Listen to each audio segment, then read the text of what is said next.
Cool. Well, in this recording, I'd like to talk in the same line as before, but I'd like to talk about some truth. So there's, like, to me, 4 levels that we can operate on. One is physical. So a prime example of that would be a top athlete. That would be someone, who with a very high level of physical skill. That's something we can do, and that's a perfectly valid path and to consciousness. Another level we can operate on is the mental. We can be mentalized. We can have a very strong mentality. That's a good way to get to divinity, different and unique, or different and possible. Oops, I don't know what I can do about that. I like the way the light is coming on and off. It's as if that's talking about consciousness by itself. And then there's another way we can do it, which is by compassion and kindness, which takes us to love. It's the heart. And then, and that's very common nowadays. You see people putting their hand to the heart, especially in things, as I've mentioned before, like Britain's Got Talent or America's Got Talent or something, talent shows. The people are much more responding with their heart and with their body sensations, their divine sensations like aha and goosebumps and such. And then there is truth. And truth, the quality of truth is not love, but is truth, is silence. It's absolutely emptiness. Absolute emptiness. It's like recognizing not only are you divine, but you are only that you are the divine in manifestation, and you're centered in absolute silence and nothing disturbs it. It's a no state. It's beyond anything. It's incomparable, incomprehensible, and it's straightforwardly simple. Ramana Maharshi was the great man of the last century in manifesting this.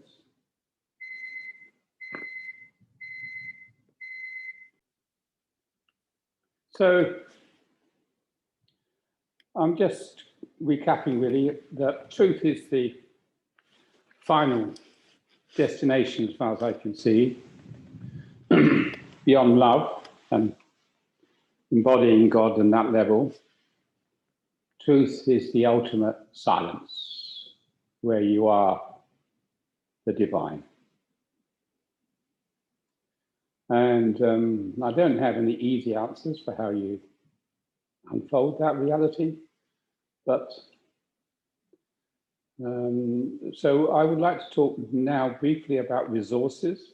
What I've done all my life, I haven't meditated, well, I have meditated at times, but I never found it worked for me the way I was taught it. So, and I didn't find that my teachers knew why it didn't work for me and didn't seem to know what they were talking about, but maybe I had poor teachers, but anyway.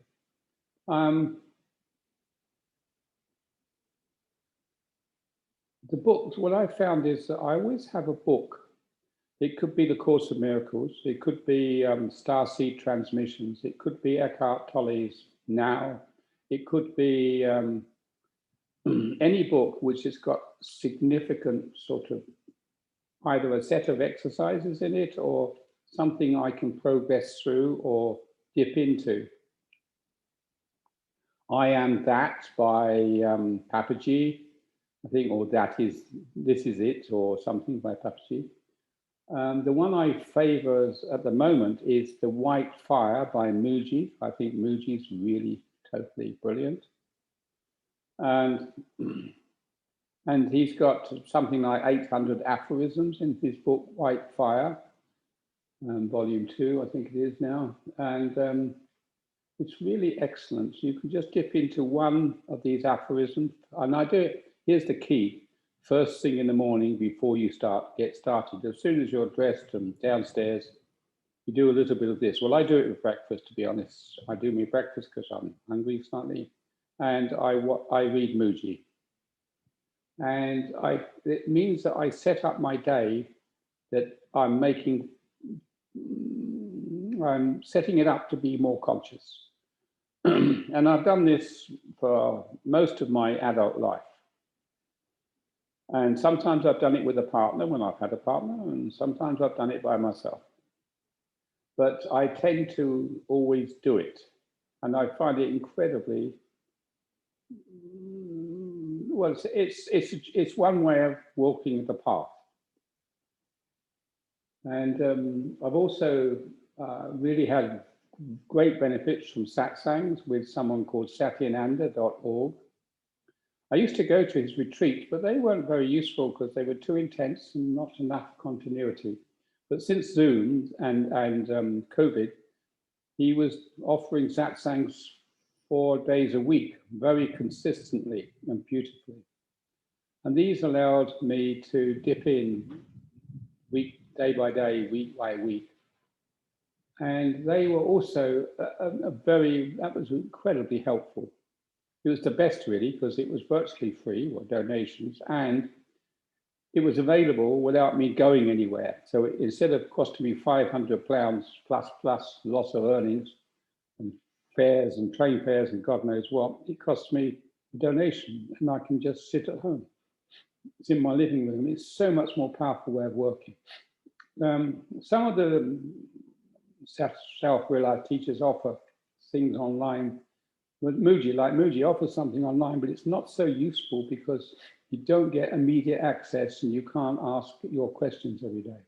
And as soon as a guru type gets famous, he gets too many followers, so that's a bit of a handicap too. Anyway, I recommend that is an essential part of the way I've made my journey, and I'm recommending it. But I also want to point out the limitations.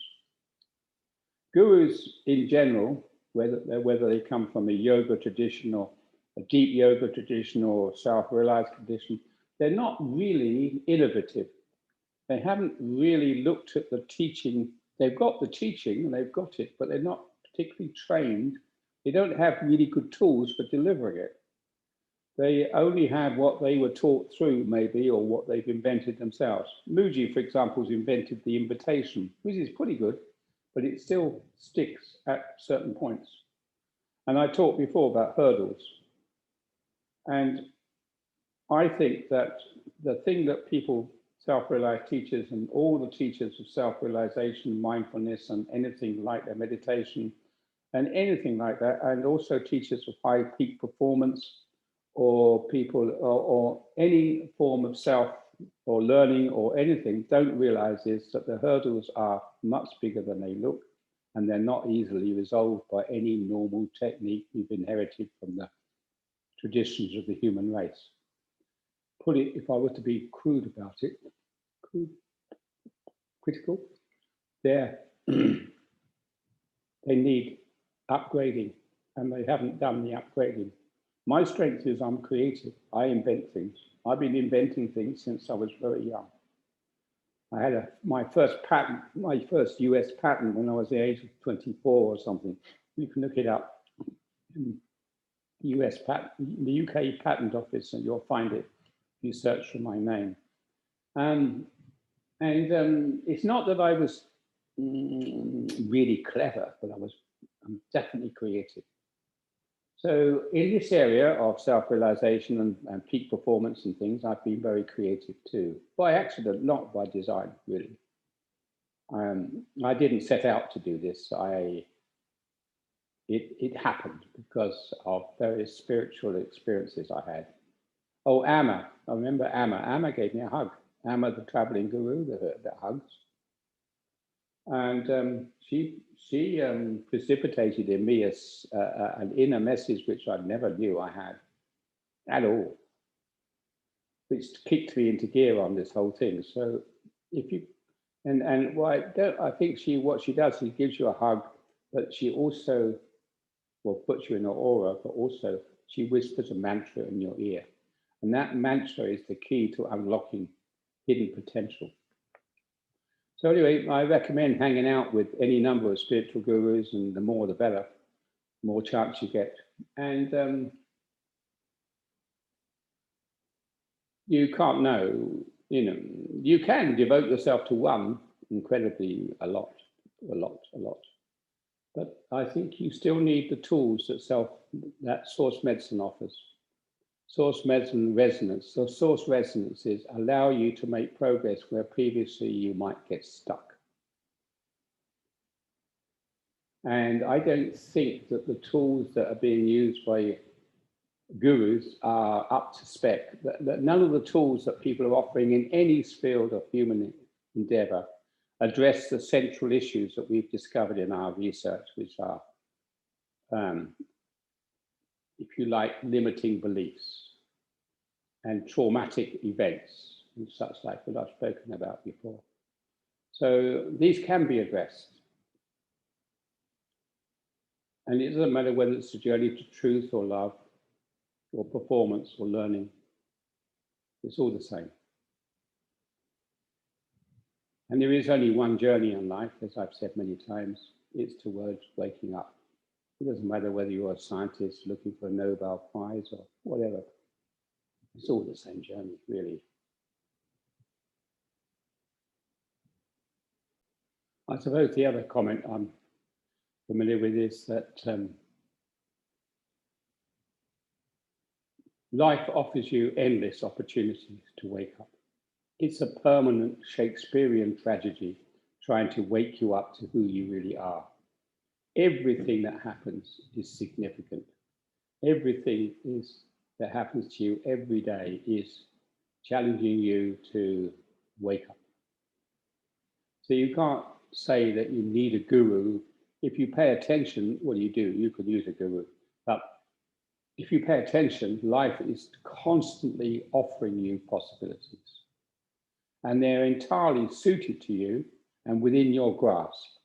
And that's another small point I'd like to make, was everybody has exactly the right situation for them to wake up.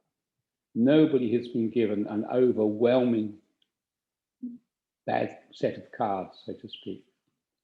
It may look bad, it may look like you're a prisoner on death row and there's no possibilities, but we've seen worse situations where people evolved. So, and you only got to look at Nelson Mandela to see that in being in prison can be turned around. And it took a lot of turning around, 27 or 8 years of it, I believe. And it's not so unknown for people to be wrongfully imprisoned in some countries, like the United States, for 27 years. It's quite, and DNA evidence suddenly comes out and it's discovered they were wrongly convicted. So anyway, all I'm saying is life is perfect and every situation is perfect. And I think I've finished what I have to say. Okay, so my name's Peter Chappell.